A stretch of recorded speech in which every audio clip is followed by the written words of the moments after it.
Pourquoi est-ce que je parle du génocide des Arméniens? Comment cela m'a-t-il affecté?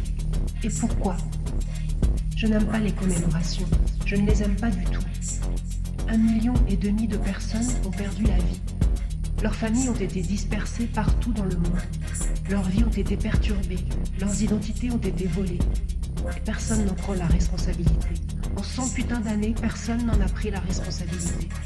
C'est comme si nous étions une bande de fous et que le génocide n'avait pas eu lieu. Et que c'était juste un massacre négligeable pendant une guerre banale. Non, nous ne sommes pas fous. Comment puis-je commémorer ce qui s'est réellement passé? J'ai besoin de crier. Nous devons crier tous ensemble. Une centaine de putains d'années ont passé. Alors j'ai décidé de faire un cri visuel, compter chaque personne qui est morte et projeter ce comptage sur les murs publics, à l'extérieur et à l'intérieur.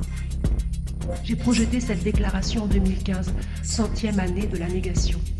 Je l'ai projetée sur d'immenses façades, sur de petits murs et dans des couloirs étroits, dans des galeries, dans des hôtels de ville, dans des théâtres et dans des centres d'art. J'ai compté les morts un par un. Une personne est morte, ai-je dit 1,5 million de fois, parce que chaque personne était importante.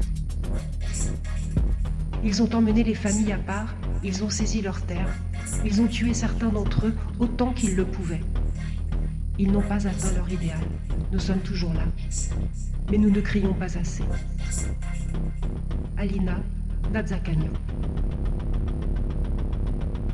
Lorsqu'on parle de génocide, pogrom, extermination, élimination, crimes de guerre, crimes de masse, on voit des camps, des cheminées, des buildings, des barbelés, des stèles, des inscriptions dans la pierre, des enceintes, l'architecture de la mort.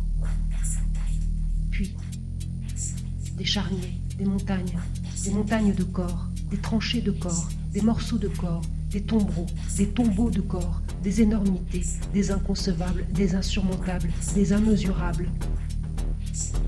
Jusqu'ici, le mot, la phrase ne pouvait rien dire de cela. Des génocides, pogroms, exterminations, des centaines, des milliers, des millions. Les récits des survivants, des journalistes, des témoins ne disent pas le scandale du crime organisé, du crime de masse. Lorsque j'ai ouvert One Person Died, j'ai vu l'architecture de la mort et le corps de la mort. J'ai vu les chutes, les charniers, les tranchées, les mots les uns sur les autres, indénombrables, immesurables. Les enfants, les femmes, les hommes, un à un, je les ai vus mourir sous mes yeux, page après page, centaine après centaine. C'est insurmontable, c'est insupportable, c'est innommable. One person died, monochrome de mots, la couleur de l'âme. One person died, monochrome de mots, la couleur de la négation.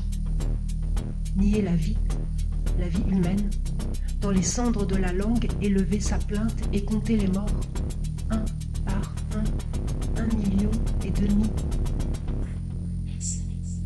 500 pages pour écrire la mort. Non plus la lire, mais la voir.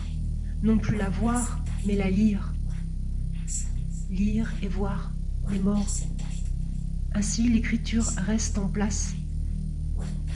L'écriture donne la place, tandis que les morts n'en finissent pas de tomber. One person died.